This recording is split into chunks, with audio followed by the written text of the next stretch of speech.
Computer. All right, done. Awesome. All right. Well, I appreciate so many folks joining us this afternoon, despite the challenge in logging in. But as you may be able to tell, some of you may recognize my office. I am back in our office building here at Jones Insurance, whereas many of us, most of us certainly, are still working from home. But as some of the stay-at-home restrictions are being lifted, the stay-at-home order is being lifted slowly but surely, we're getting a lot of questions about how and when people can get back in their offices, what they should prepare for, what should they do beforehand, and then once people are in their buildings and potentially in close proximity to each other, what should they do, what should they keep in mind? And first and foremost, Janice, I think we represent and work with a lot of folks that are in different levels of risk categories. So that's one of the things we can kind of talk about, from office settings to potential retail locations, and then others that are the ultra high risk, that healthcare industry, even mortuaries, things of that nature. So tell us a little bit more about how to figure out what category you're in. Yeah, absolutely. So if you guys have not already been to the CDC and the OSHA websites, I highly encourage you guys to do that. And in fact, in a minute, I'll put the link to a handy OSHA publication. It's a easy PDF, but they actually have like a little pyramid, a little risk category for you to look at, which I think most of us will be low risk. And low risk is going to be no contact with let's say a person known to have COVID-19, right? So that's going to be probably Jones Insurance, right? We're in our little offices and we have a few walk-ins, but these people are not known to have the disease. So that's going to be low risk. Somebody with medium risk is probably going to be your retail, maybe some of your manufacturing, maybe some of the construction landscaping, right? So that's going to be a medium risk. And then of course, as Joe said, you have your high and your very high, and that's going to be your funeral homes, mortuaries, your healthcare workers, doctors' offices, but not even really maybe a dentist office, right? Maybe a dentist office is going to be medium. So I would suggest going out and looking at the categories, because OSHA, the publication that I'll send in just a minute, has step-by-step of what to do, right? And you'll be surprised that for the low risk, so like I'm, from what I'm reading, Jones Insurance is going to be a low risk. Low risk, you'll be surprised to find out, guess what? They're not even recommending the face coverings, right? So you'd be very surprised that that is not one of the things on the list. The things on the list is, I'm looking at this little thing now. So low risk is going to be just educating employees on how to sneeze, right? And I know that sounds silly, but a lot of people sneeze in their hands and then they go touch something. So usually it's just said educate on personal hygiene. So that is washing your hands, having the hand sanitizer out. And and when you sneeze, you ask them to sneeze into their elbow or to something else that not other than their hands, right? But if you're in the low risk category, they're not, CDC and OSHA is not recommending to have any other PPE than what your job would normally require. So, but now if you're in the medium risk, like for retail, they're going to recommend having the splash guard up, and you've seen that if you've been to the grocery store or Target, you've seen they're behind glass now. Definitely for high risk to very high, it's going to be the N95 masks, it's going to be the face shields, it's going to be the gowns, the gloves, and all of that. So, but I think for most of us, I feel that we're going to be in the low risk to the medium. But again, as you prepare your workplace, I would suggest go to this OSHA publication, read through what each of those categories are and determine what your risk is, and then go to that corresponding page in the OSHA document. And then it'll give you step-by-step of what you should do. Absolutely. Yeah, two great resources there. And feeding off of those, you mentioned masks, you mentioned hygienic supplies. Now, let's say here at Jones, we decided that even though we're in the low risk category, we wanted to require everybody to wear a mask once they came in the building. Can we do that? Could we require that? Yes, you can. But just be prepared that Dr. Mandy Cohen, if you guys have even turned on the news in the last 2 months, you know who Dr. Mandy Cohen is, right? She spoke to my SHRM group last week, and she had even stated that sometimes, even though that's recommended, that sometimes that gives us a false sense of security, right? Because people do not wear their face coverings correctly. They have their nose stuck out, or it's down around their chin and they're over here doing something else. So she says sometimes that gives a false sense of security. But if you are going to require it, I know a lot of doctors' offices are doing that, even a chiropractor's office that I went to a couple weeks ago. So if someone like for us, for Jones, if we're going to do that, we also need to be prepared for the employees who are not going to be able to wear a mask, right? So someone, let's just say, that has asthma, that has COPD, they have breathing issues, they may not be able to wear this mask. So you need to be, or face covering. Dr. Cohen makes it very clear that it's different between a mask and a face covering, right? What most of us are wearing out in the public is a face covering. It is not a true medical mask. So wearing a face covering, you need to be prepared, right? Because we're making that a requirement, and now that falls under ADA. So if I come to you, Joe, and say, I have asthma, I'm unable to wear this. So you need to be prepared to have that interactive conversation of, well, what else can we do? Can we allow this employee to continue to work from home for a short time? Can we put this person in an office by himself or herself and, make it known that he or she doesn't have to come out, for gatherings or whatever, for employee events. So yes, you can require it, but just be prepared, because you are going to have those ones who does not believe in wearing a face mask or covering because they don't think this COVID-19 is a big deal, or it may be a true medical concern that they're not able to wear it. And to that point, as folks develop these policies, I think we can never underemphasize how important communication is. So to say company ABC is going to develop a policy that encourages face mask, and they'll talk about how potentially maybe they even have the office disinfected. There's a number of companies out there that will come in, treat your facility on a regular basis, let folks know about that, stocking up on the hand sanitizers, the hand washing stations, if you have outside employees, things of that nature. Communicate with them well beforehand. Don't let them show up to work and then say, hey, guess what? Here's the new way you do this. Yes. So are you seeing some folks already developing those policies and getting those out to their employees? Absolutely. And you hit the nail on the head when you said, don't let them get to the front door. And it's like all of a sudden there's a note on the front door that, what if you even, and we'll get into this later, if you're going to do temperature screenings, right? Don't let your employees get to the front door and then there's a revelation of, oh, now I have to do this, now I have to do that, and now I have to disclose to you if I traveled or if I have a sick family member. So absolutely, if you have employees that have been laid off or furloughed, or for like Jones, we've all been working from home, I say get these policies together and definitely communicate that to the employees well before they're coming in. So at least they can be mentally prepared for what they have to do. We call it the new normal, right? It's going to be a new normal. And when you communicate that, guys, that really protects you in the company, because some of the employment law attorneys we're working with and our attorney friends, don't think if these employees feel unsafe, right? It doesn't mean that they really are unsafe, that they just have a feeling that they're unsafe. And, and I know that's debatable. Sometimes it might not be that they're feeling unsafe. It might be that, I'm just going to say it like it is, they're making more in unemployment and they don't want to come back to the office, right? You don't know what's going on.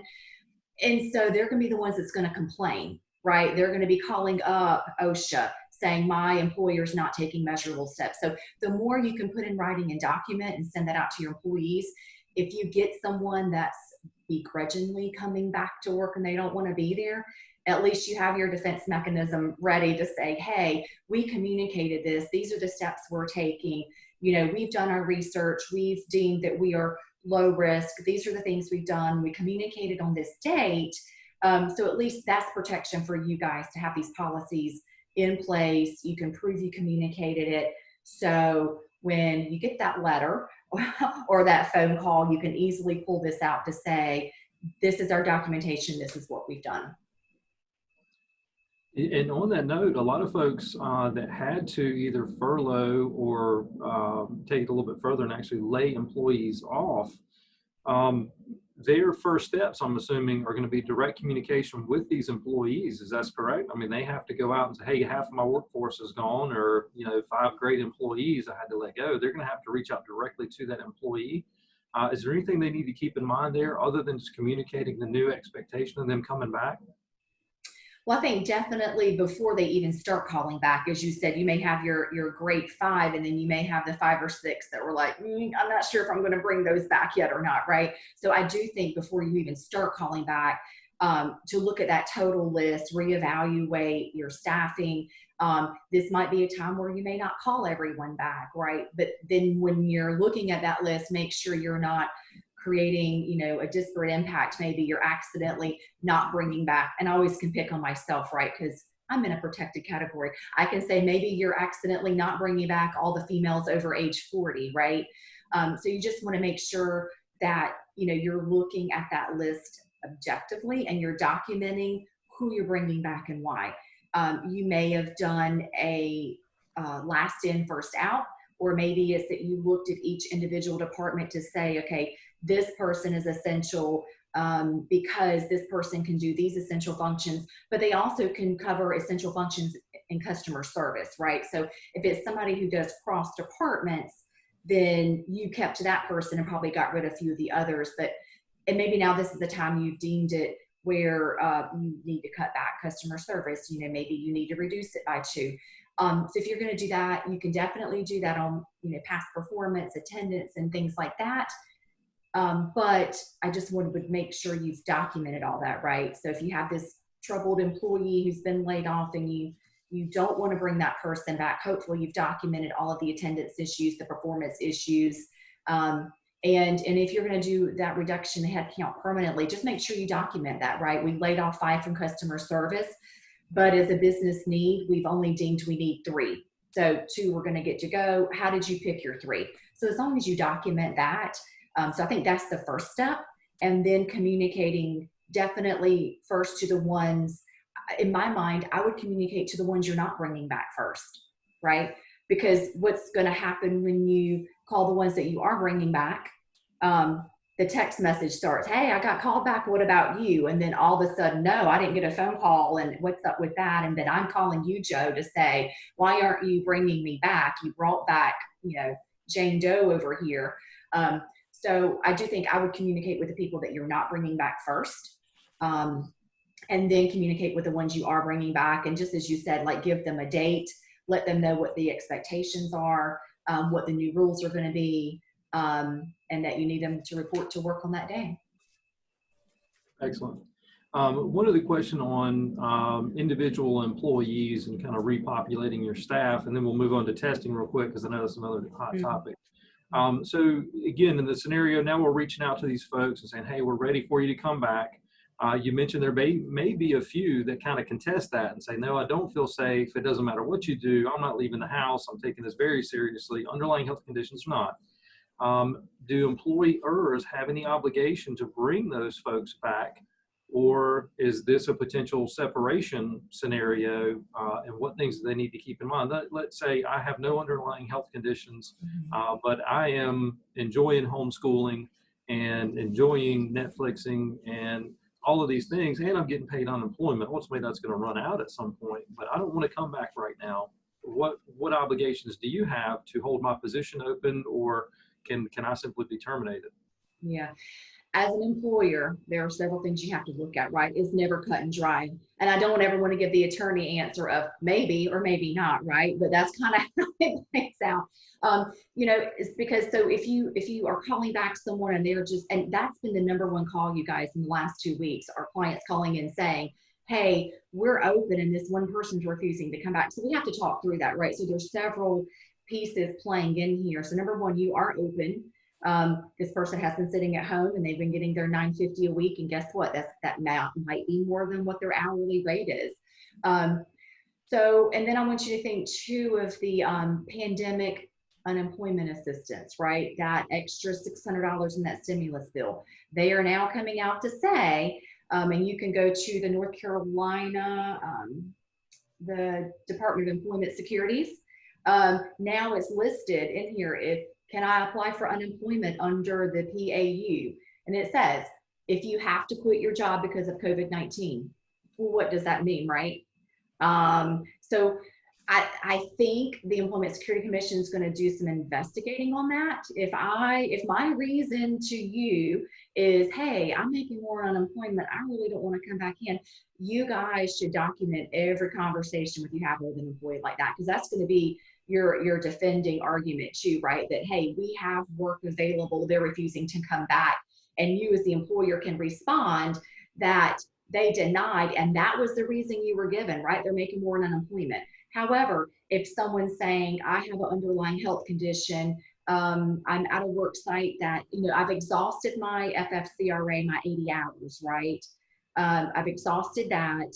I'm not under traditional FMLA. My employer can't give me unpaid time off, or maybe they are, but it's unpaid. Then if a doctor's willing to certify that and give me doctor's notes and approval, then I will now qualify for that unemployment under the pandemic. But as your employees you're calling back and they're saying, no, I can't come back. So, and again, in talking with employment attorneys, there's a lot of cases coming about where someone took an adverse employment action, meaning I terminated you, or I put you in a lesser position, or I was upset with you and I brought you back to a lesser position. Guess what? Now I've reduced your rate. All of these adverse actions, there are a lot of cases being built up with the EEOC that's going to come down hard on these employers, because it looks like you've retaliated because someone's asked for this leave. So if you have someone that's refusing to come back, there's several things I want you to look at. The first is, can they give you a doctor's note?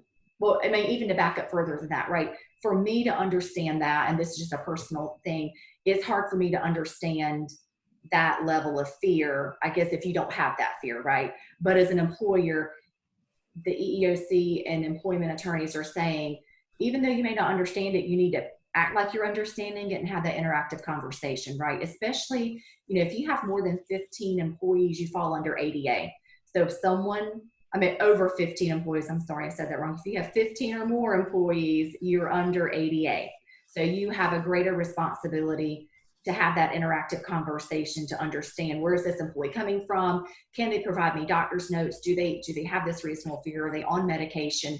If you're 15 and under, then you may have some leeway to say, hey, I'm a small employer, we're really not under ADA. You can always do more than what the law allows, and that's perfectly acceptable. But just remember, if you start out with one, you're going to have this with each employee. So the first thing I would look at is to understand this person has an expressed fear or concern. At least have an interactive conversation and just make sure you document everything that is said, the dates, what you're offering, what you've talked about. So have that conversation with the employee, document it, and then look at can the person, first and foremost, FFCRA takes reign over everything right now, right? So if nothing else, if this person's doctor is going to write a note saying this person has an underlying fear of coming to work and this person needs to self-quarantine, then guess what? You're on the hook for paying that 80 hours. Once that's over, if this person's still refusing to come back, then you're going to look at ADA or your other leave policies. Do you have any other leave policies in your handbook that gives unpaid leave or maybe 4 weeks of paid leave? So just make sure really to look at all of your leave policies and if this person's not wanting to come back, what are you obligated to pay out? And again, FFCRA, ADA, if this person has a true fear and is under a doctor's care, and this doctor's willing to certify that, if you are under traditional FMLA, 50 or more employees, this person may fall under traditional FMLA, and then this person can stay out a total of 12 weeks, minus the 10 that you've paid out, because it's going to run concurrently, right? 12 weeks is all they're going to get if you're under traditional FMLA. So for a total of 12 weeks, 10 of that's going to be unpaid. This person has job protection and benefit protection. Or again, if you're a smaller employee and the person's, they could go file for unemployment now. So just because someone's, and that was a long answer, I know, but just because someone's refusing to come back, it's not an automatic, you're gone. It could be all these other things. And that's what the EEOC and employment attorneys are seeing, that they're saying, yep, this is it. I'm telling you to come back. If you don't come back, you're done. And that's the worst thing you can do.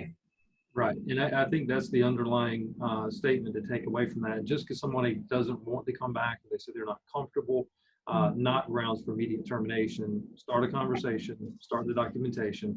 And if you have to find someone to fill their spot in the meantime, you may have to do that, but document the reasons along the way.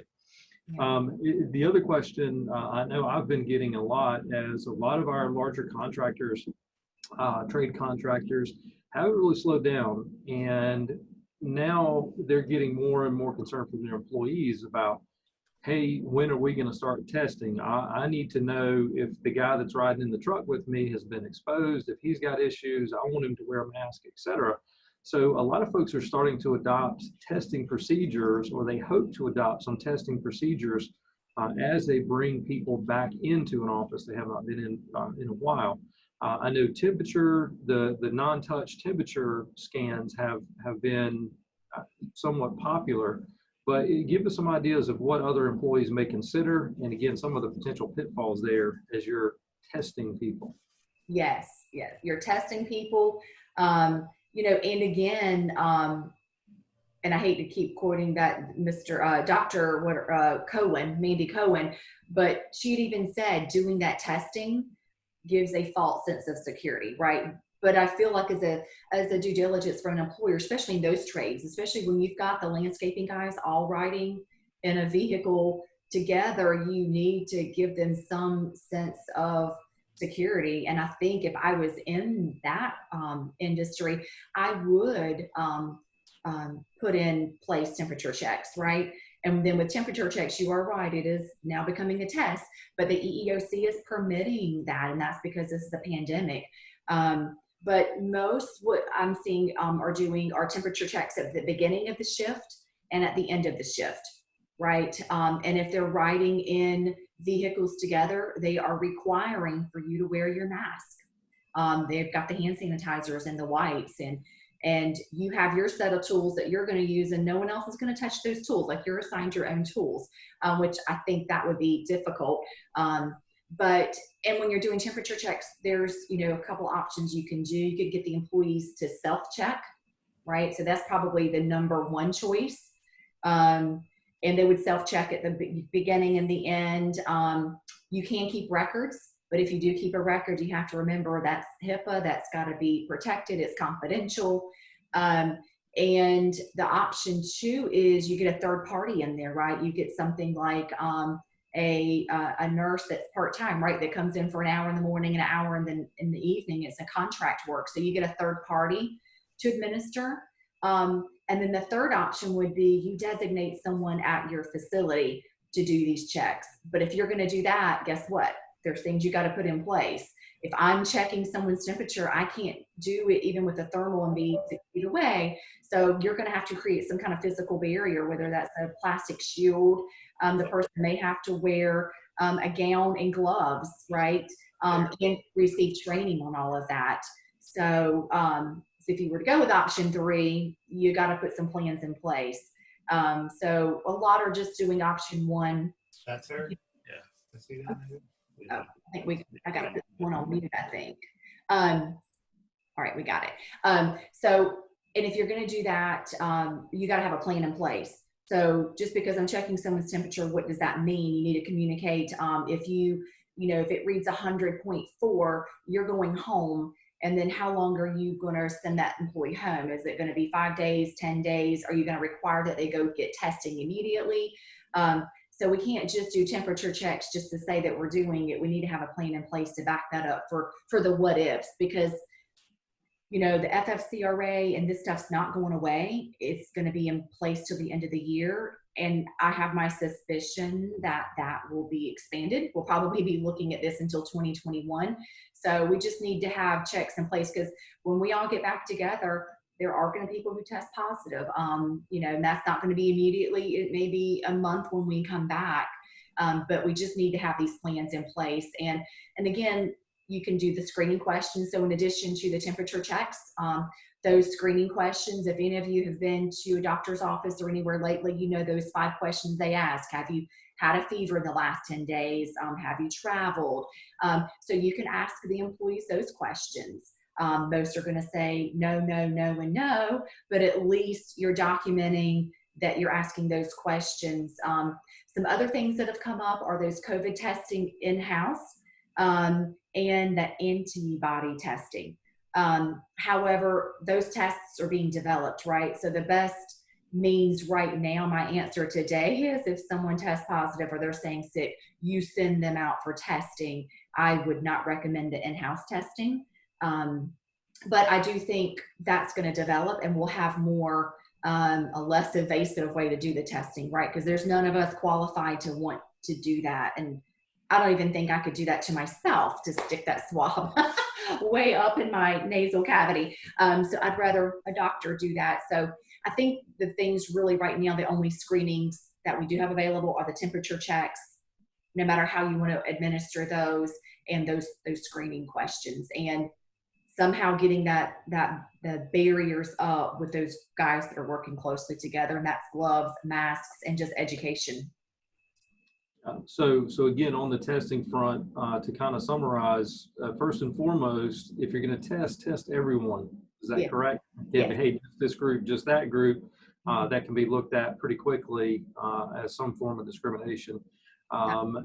Yeah, the other part of that, have a policy in place. Is, for example, with a temperature check, someone has a temperature of 104 or greater, you can then send them to get tested, or say, hey, we can't have you in the building until you come back with a negative test, correct? That's right. Absolutely. Yeah. Yeah, and then again, that person that may test positive, so they came in with a low-grade temperature, you said you can't come back until you get tested. Let's say they then go to a third-party facility and test positive. Now it seems like we're opening a whole nother set of challenges here with everybody else that was in the office that day with that person that, you know, had 100.4 degree temperature coming in. Everybody said, well, hey, why is Sally not back? Well, Sally had to go get tested. She's staying at home. Am I then disclosing protected health information to every employee that's wondering why Sally's not at work, and how do I address that? Absolutely. And the CDC does state, and EEOC, that you need to alert your employees that you've had a positive, but you can't say who, right? But at Jones, if one of us comes up missing, guess what? We're going to figure it out pretty quickly. But, and the rumor mills are out, but as long as I feel that you don't put in verbal communication to the employees or anything in writing that Joe Gupton tested positive, right? I think we're okay, but the communication needs to be, we've had an employee that's tested positive. That person will be on quarantine. And then that's when the fear starts, right? And the CDC offers guidelines for once we're all back and someone does test positive. And the last time I read over the weekend, it was that wherever that person was, should be shut off for 24 to 48 hours. So the mom and me, my first response, well, before COVID-19, if anyone at Jones got sick, I know Brandy and Stacy and probably Malia, she's on the call, we would wipe stuff down, spray with Lysol, but CDC is not recommending that. They're saying shut the space off for 24 to 48 hours before you go in. And that's not the whole building. That is where that person was, right? So the first response would be to let that area sit. They're saying to get fresh air in if you can, but guess what? I mean, some buildings you can't open a window. So I think we have to do the best we can, seal that place off. Then you have someone go in and clean, but then clean all the common areas as well.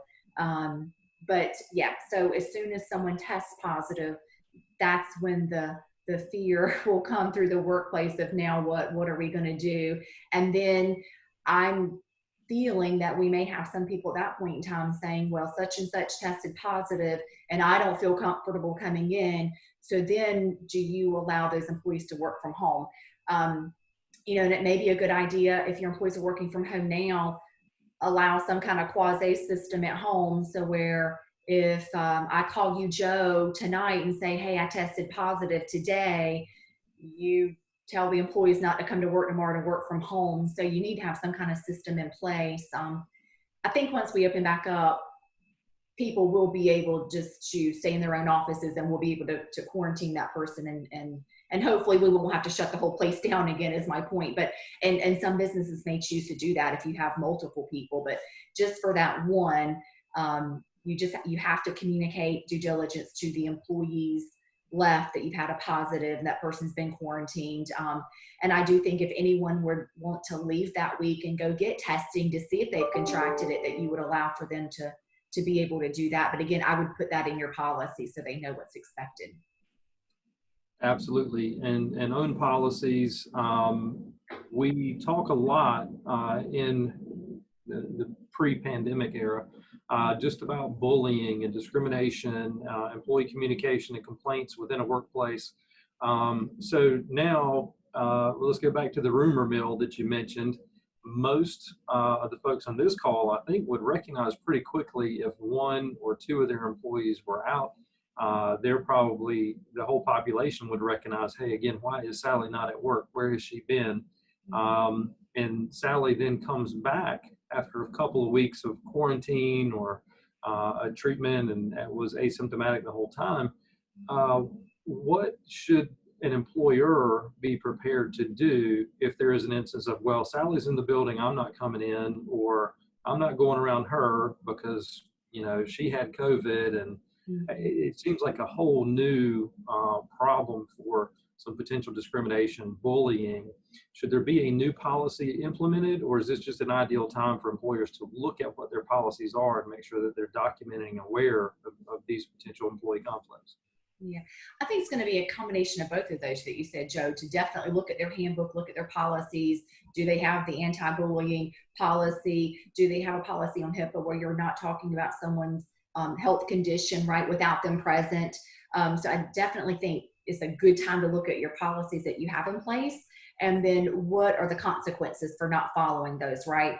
But I do think it's a good time now, because we've never faced COVID, to in those policies to say, hey, and by the way, if we have someone who tests positive or they have a family member, when this person comes back to work, we don't expect you to avoid the person like they've had the plague, or refuse to go in the conference room with them, or call them out, or to do anything like you said, the bullying, and just even talking about the person in general. I do think that needs to be reminded in these new policies, because this is something we've never dealt with before. And, you know, not to say that we think this is gone in 10 to 14 days, but we don't really know. I've not known anyone that's had it, but I've known people that knew people that had it, and they had the residual coughing, hacking for weeks after that quarantine period. So could you imagine coming back to work and the person's constantly hacking? What are you thinking, right? But I do think as long as that employee has the note to return, that they're safe to return, you would let them return. We're all going to understand we're going to have that nagging cough or whatever symptoms. But I do think it's going to be a combination, again, to look at your existing policies, what you have in place now. Make sure you have consequences in place, right? I mean, do I think it's going to be anything that you're going to terminate over? Probably not, but a written warning will get their attention if they're treating or mistreating an employee or their coworker this way, and then just to put a quick reminder in the new policy. One other one, as we talk about inter-employee relationships, proximity, we all know, I'm sure, some person either in our office, in our family, in our lives, that may be a close talker, or a hugger, or a handshaker, or one of those folks that just really enjoys being close to others. In the workplace, could that now almost be considered a harassment? So if you establish a policy that says all of our employees are expected to maintain a distance of 6 feet from each other, wear mask, use hand sanitizer frequently. If you've got that one person that just, hasn't quite digested all that and just still wants to be close to people and may come, plop down in your desk or in your office 3 feet away from you, is there some right for that employee that feels uncomfortable to say, Bob, I need you to leave my office without fearing some kind of repercussion? Is that now almost a disciplinary situation where somebody's not following the rules and they're getting a little bit too close? Is that a disciplinary action? In my HR mind, absolutely, right? You're going to get maybe one verbal warning to say, hey, Joe said don't come and sit on his desk. That's too close. Nothing personal, but we've got these new policies. But absolutely, I think that would be a discipline. So in my mind, I would give you one verbal warning to say, hey, remember, we're, can't be within 6 feet of each other. We have all these rules in place and you have violated that. But if that person continuously forgets, because those people that you're talking, I think I shared on the last one, my dad's the close talker, right? My dad will get like right up and you're like, Daddy, take 3 steps back. So for those people, they can't help it. I don't think they're even realizing that they're invading your personal space because they're so used to doing it. So I do think they're going to need that gentle reminder, and to let the employee that is a little bit agitated that they got too close to say, hey, we're taking care of this. But if the person does it again, it's got to be a disciplinary. So they're going to, again, I wouldn't go so far as termination unless they just absolutely every day you're having to get on to the person. But I would think after the verbal reminder that hopefully it wouldn't come to a written warning, but most certainly I would use your progressive discipline policy if the person continues to violate, because there are going to be people that are still uncomfortable. There's 2 other points I want to touch on, and I think we'll be just in time. We'll wrap up in about an hour from our full start. We're at 11:20 now. We want to make sure we're wrapping up so those of us who want to take a lunch break can. But I want to talk about the ongoing concerns with schools potentially not reopening, daycares, assisted living, for those that have loved ones that they now have to take care of. It sounds like if folks did not have a work remote policy in place before, they may need to now. And for those that can't overcome that, let's say the plumbing technician, the electrician, the landscaper, that now has to stay at home with a loved one and can't work remote. It's hard to, cut grass from your home, someone else's grass at least. So how can that be addressed outside of the FFCRA, which has already said this many hours, this many days, this many dollars of pay? A resulting termination, is kind of the only path I'm seeing. Yeah, and unfortunately, people in that case, unless they have filed for an exemption with the Department of Labor, and that's for employers with 25 or less employees, and to get that exemption, it's going to be very hard under that emergency family medical leave. And employers can't interfere with that leave, right? So unless you're filing an exemption and you have one employee to 499, you have to pay out under this FFCRA. So in that case, termination is not going to be an option. That would be viewed as an employer, denying this federally protected leave, and that can't happen. So the first and foremost, when someone comes to you and says, I can't work, and remember, the emergency family medical leave is only when, like you said, the kids' school, daycare, summer camp, that's closed. But the employee has to do some work, right? They have to fill out a form. You need to document it. They've got to, well, if they're saying their kids in school, we all know North Carolina schools are closed, so that's a moot point. But if their daycare's closed, and daycare is not even just a licensed facility, it's if grandma or an aunt, uncle, whoever is keeping the child, neighbor, if they write up a statement for this employee to say, I am no longer able to take care of Joe Gupton's children for fear of COVID-19, blah, blah, blah, then you're going to have to give them that leave. Now, we have some people that we know that there are 2 people at home, right? There's a husband and wife, or we know that the mom lives there. you can kind of question and push back to say, hey, we have an understanding that your mom lives with you and your mom's keeping the kids. Help us understand why you can't return to work. So I do think you can ask those questions, but EEOC says to ask them lightly because you really don't want to interfere and not give this leave. So most of the time, the employee is going to get that emergency family medical leave. If they come to you and certify, my daycare's closed, summer camp's closed, I can't work because, as you said, Joe, there's no telework available. I can't come to work. I have to take care of my kid. Here's my documentation. They're going to get that 12 weeks of leave, and it's paid at 2/3 of their pay, and that's job protection and benefit protection. Now, some clients called in and said, now what if I lay off? Oh, I'm sorry, what if I close down, right? Or what if we do a layoff and this person's a part of the layoff? Now, if that happens, that's a different story. And that person's FFCRA leave would end on the date of the layoff or the date where you had to shut your doors, right? But you would never want to terminate while this person's on leave. Okay. And again, all of that hinging around what we would hope would be some kind of proof that their daycare, school, other care provider is either out of business or not open yet. So just make sure that that is built in there. And then the last one, and I think we have a number of employees in this category here at Jones, the ones that say, please get me out of this house. Please let me come back to the office. Please let me do anything.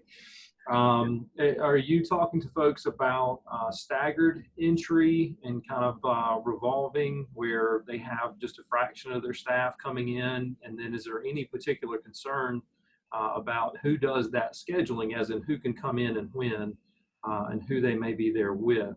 Any ground rules there or general suggestions? General suggestions, there are never any ground rules. And EEOC actually, and OSHA and CDC is actually recommending if you can do a staggered entry. I see a lot of our clients being very creative. We have the staggered entry where this week I work Monday, Wednesday, Friday. My coworker David will work Tuesday, Thursday, and then next week we flip-flop. Or some of them are splitting the day. Like one shift works in the morning, they leave, the next shift comes in the afternoon.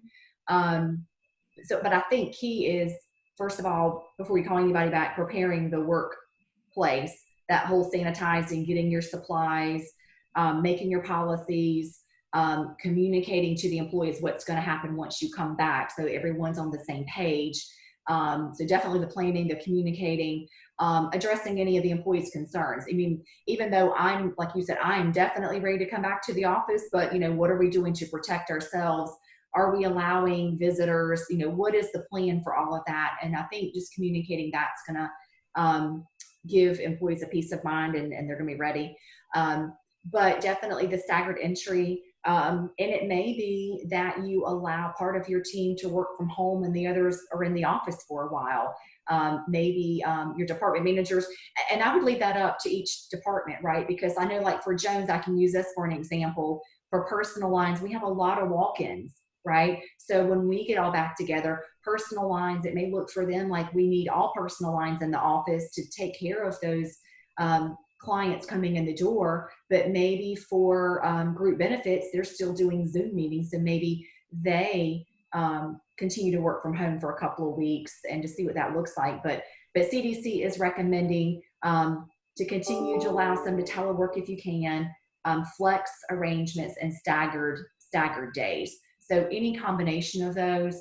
A lot of the clients I'm talking to, they're ready to open and they want everybody back, right? And you can still bring everybody back. Maybe it's, again, that you have all these precautions in place, you ease their concerns. I think, and just most of all, just document what you're doing so you can have that as defense piece.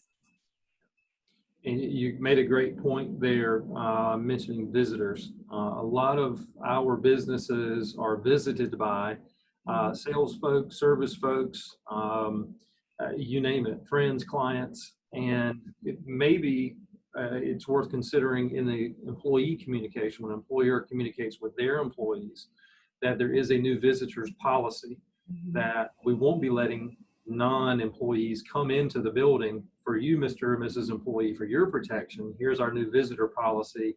And if you have a visitor knocking on the door, please keep in mind that you don't open the door for these folks and let them wander around the building, or you offer them a face mask and a Lysol bath or something before you turn them loose in the building. Yeah. But that's really the truth. And I think even having if you could communicate to your clients ahead of time and your visitors and your vendors, because our clients love to come in the summertime and they love coming and bringing us fresh vegetables and watermelon and all those good things that we're not going to get to partake in. They're probably gonna have to leave them outside the door. So we love it when our people visit us. But this summer, I think that's going to look different. We're probably going to have a sign on the door that says, no visitors allowed, please call this number, and Stacy or Shannon will have to answer the phone and give instructions. And it may be very well that if someone's coming in and they have an insurance problem, it may be, here's your mask, we're asking you to sanitize your hands, and then you walk the person down to the person's office, or maybe they go to the conference room where there's a larger space. But I do think definitely that would ease concerns of employees' minds, knowing what to expect. Absolutely. And then that common area, that meeting area, a designated place where if visitors come, this is the room or the office towards the front of the building where you can share space with that person in limited capacity. And then just knowing that after every visitor leaves, it's being cleaned, it's being disinfected, and kind of wiped down. So I think we covered a lot of great points. Again, number one, understanding the category that you're in, that your business is in, whether it's low to the very high risk, understanding the needs that come with that. Most importantly, communication with the employees about what the new expectations are, what the new limitations are, what potential disciplinary action is taken when the new policies aren't followed. The reaction to a positive test, because it's not unlikely that sometime between now and the end of the year, each of us as employers will have an employee that's dealing with a COVID infection. And we have to talk about what is communicated at that point, how that employee is treated, what the expectations are for getting them back in the building. And then the underlying point here is documentation of any and all conversations around COVID and the impact of the workplace. And I believe you've been very, very diligent in helping some of us in particular, and many of our other clients, to establish these policies that keep in mind the FFCRA regs and ADA and family medical leave, because that's what it's all kind of built around. So we really appreciate your time on it. I would encourage anybody here, if you have a question or a topic we weren't able to address today, you can send that to any of us. You'll recognize the number of the folks on the call, your rep here at Jones Insurance, of course, anytime, or our general mailbox, which is askjones@jones-insurance.com. And you'll probably get a personal email from Janice, David, or someone else on our staff here. So we encourage you to ask questions. Let us know how we can help. And we look forward to seeing everybody again soon, not just virtually, like really see them, even if it's from a distance, because I know the social distancing part is weighing on us pretty heavily. But we appreciate you all, and we're here to help. And I was going to say, and real quick, is Cheryl still in the meeting? She had some questions. Oh, no, it says Cheryl is not in this meeting anymore. Okay, I'll get in touch with Cheryl. And Janice, yeah. I'm sorry. We have another question too from somebody that's on the call that came in. It should be a short one. But how would you treat employees going out on summer vacation? Would you recommend the same protocol for testing and questionnaires? Oh, okay. So like if they're traveling, going on vacation. Mm-hmm. Yeah, if they're returning to the office, I would question them just the same. Absolutely. I don't think any of us are going like out of state, right? Because I know like I've got a beach trip coming up tomorrow and I'll be down in South Carolina. But yeah, if I was coming to the office, I would expect Jones to ask me the same questions. Yeah. And I do think, Malie, that's a good point. If we have someone that's, as you're getting your work policies in place, are you going to restrict business travel, right? And then again, for those employees that if you know that they're going to they're going overseas and that was a hot spot for COVID-19, it may be that you put in your policy that if you travel to any countries that become a hot spot that when you return, you need to quarantine for 14 days. And that's not going to be FFCRA pay. That's going to be your PTO, right? So, does anybody know Cheryl Gold? You do? Okay. So you'll tell me how to get in touch with her. Okay. All right. Okay. I think that's it, Joe. All right. Well, thank you so much. We look forward to seeing everybody soon. I hope everybody has a great afternoon. All right. Thanks.